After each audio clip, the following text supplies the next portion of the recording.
Remember जब तुम 6 या 7 साल के थे और उस टाइम तुमसे कोई पूछता था कि तुमने बड़ा होकर क्या बनना है, तो तुम्हारा जवाब होता था astronaut, actor, singer, sports person या कुछ भी जो सोसाइटी के हिसाब से अनरियलिस्टिक है। क्या तुम्हारे पास कोई गारंटी थी उस टाइम कि तुम वो अचीव कर लोगे, या कोई प्लान कि तुम वो कैसे करोगे?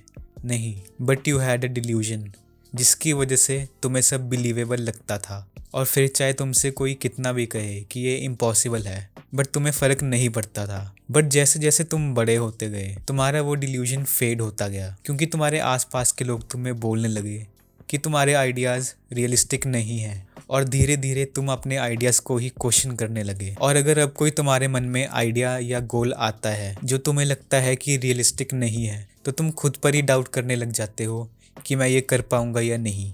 तुम उस चीज़ पर बिना एक्शन लिए ही पहले ही सोच लेते हो कि मुझसे नहीं हो पाएगा। ये इसलिए क्योंकि तुमने डिल्यूजनल होना छोड़ दिया। अब तुम सिर्फ उन्हीं चीज़ों पर एक्ट करते हो जो तुम्हें सेफ और रियलिस्टिक लगती हैं। But hear me out, realistic सिर्फ एक बाउंड्री है जो दूसरों ने और तुमने खुद पर सेट की है। तुम्हारा सबकॉन्शियस माइंड ही ऐसे ट्रेन हो चुका है। What is subconscious mind? अगर सिंपल वर्ड्स में बताऊं तो ये तुम्हारे माइंड का एक पार्ट होता है जो अवेयरनेस के पीछे काम करता है, जैसे एक कंप्यूटर का बैकग्राउंड प्रोग्राम वैसे ही। और ये रिस्पॉन्सिबल होता है तुम्हारी हैबिट्स, मेमोरीज और बिलीव्स को स्टोर करने के लिए, जो तुम्हारे एक्शंस और थॉट्स को डायरेक्टली इन्फ्लुएंस करते हैं। और तुम्हारे अंदर एक बिलीफ बन चुका है कि जो तुम कर रहे हो वो सही नहीं है। जैसे स्कूल में होता था कि सिर्फ बुक वाले आंसर को ही सही माना जाता था। अगर तुमने कहीं बाहर से आंसर लिख दिया तो वो तुम्हारा गलत हो जाता था। चाहे आंसर तुम्हारा सही था, बट वो तुमने बुक में से नहीं लिखा तो उसे गलत माना जाता था। यही चीज़ अब तुम्हारे माइंड के साथ है। अगर कोई आइडिया या गोल तुम्हें आता है जो तुम्हें रियलिस्टिक नहीं लगता, तो तुम सोचते हो कि वो गलत है और उसे नहीं करना चाहिए। बट एक गुड न्यूज़ है, तुम इसे चेंज कर सकते हो बाय बीइंग डिल्यूजनल अगेन। 1945 में एक एथलीट गंडर हैग ने वर्ल्ड रिकॉर्ड बनाया to run a mile in 4 minutes and 1.2 seconds. तो उसके बाद सबको लगा कि 4 मिनट्स के अंडर भागना 1 माइल ह्यूमनली इम्पॉसिबल है। इवन साइंटिस्ट को भी यही लगता था। बट इन 1954 एक मेडिकल स्टूडेंट रॉजर बैनिस्टर ने वो रिकॉर्ड तोड़ दिया इन 3 मिनट्स एंड 59.4 सेकेंड्स। एंड उसके 1 महीने बाद ही 20 और लोगों ने वो रिकॉर्ड तोड़ दिया। 9 साल तक वो रिकॉर्ड कभी नहीं टूटा। बट जब एक बंदे ने डिल्यूजनल होने का सोचा तो उसके बाद 20 लोगों ने उसी रिकॉर्ड को तोड़ दिया।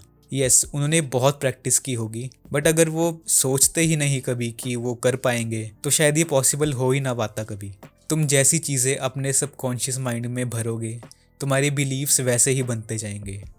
अगर तुम खुद को विजुअलाइज करोगे कोई गोल या आइडिया अचीव करते हुए, तो तुम उस पर ज़्यादा बेटर एक्शन ले पाओगे, क्योंकि बिलीफ तुम्हारे एक्शन को फ्यूल करता है। और तुम वो चीज़ उन लोगों से बेटर कर पाओगे जो खुद पर डाउट करते हैं, चाहे वो तुमसे ज़्यादा स्किल्ड हो। फिर भी ऐसे लोगों के साथ रहना स्टार्ट करो जिनमें सेल्फ कॉन्फिडेंस होता है और जो अपने आइडियाज़ को एग्जीक्यूट करते हैं। इससे तुम्हारा भी सबकॉन्शियस माइंड ऑब्जर्व करेगा कि वो ये सब कैसे करते हैं, और इससे तुम्हारा बिलीफ भी स्ट्रांग होगा। और नेगेटिव लोगों को जितना अवॉइड कर सकते हो उतना करो, जो तुम्हें बताते हैं कि तुम ये कर सकते हो, ये नहीं कर सकते। पता है, जब मैं ऐसे लोगों को देखता हूँ मुझे उनकी आंखों में कोई स्पार्क नहीं दिखता है उनके आइडियाज़ के लिए, उनके गोल्स के लिए, क्योंकि उन्होंने खुद को बाउंड कर लिया है इस रियलिज्म की बाउंड्री में। और अगर तुम इन लोगों के साथ रहोगे तो ये तुम्हारी स्पार्क भी ख़त्म कर देंगे। तो ऐसे लोगों को अवॉइड करो एट ऑल कॉस्ट्स। किसी को भी मत बोलने दो कि तुम कोई चीज़ नहीं कर सकते। खुद को भी, अपने सबकॉन्शियस को ऐसे ट्रेन करो कि तुम सब कुछ अचीव कर सकते हो। जर्नलिंग स्टार्ट करो, एफर्मेशंस करो, इससे तुम्हारा बिलीफ स्ट्रांग होगा। But most importantly take action, नहीं तो तुम्हारा ये एफर्मेशंस और जर्नलिंग करने का कोई फ़ायदा नहीं होगा, क्योंकि डिल्यूजनल तुम्हें एक फ्यूल देता है तुम्हारे एक्शन के लिए। और अगर तुम एक्शन ही नहीं लोगे तो ये चीज़ें मैटर ही नहीं करेंगी। एक एक्शनेबल स्टेप जो तुम अभी कर सकते हो, अपना कोई गोल सोचो और उसे लिखो एक पेपर पेन लेके, और उस गोल के साथ एक स्टेप लिखो जो उस गोल के तुम्हें और क्लोज लेके जाएगा। और वो स्टेप कुछ भी हो सकता है, छोटे से छोटा स्टेप भी हो सकता है। एग्जाम्पल, अगर तुम्हें कोई इंस्ट्रूमेंट सीखना स्टार्ट करना है तो उसका पहला स्टेप एक 5 मिनट की या 10 मिनट की वीडियो देखना भी हो सकता है यूट्यूब पर उससे रिलेटेड। कम से कम पहला step low. So this is it for the video. अगर आपको ऐसी वीडियोस और चाहिए तो कमेंट करके ज़रूर बताना। Till then keep improving, take care.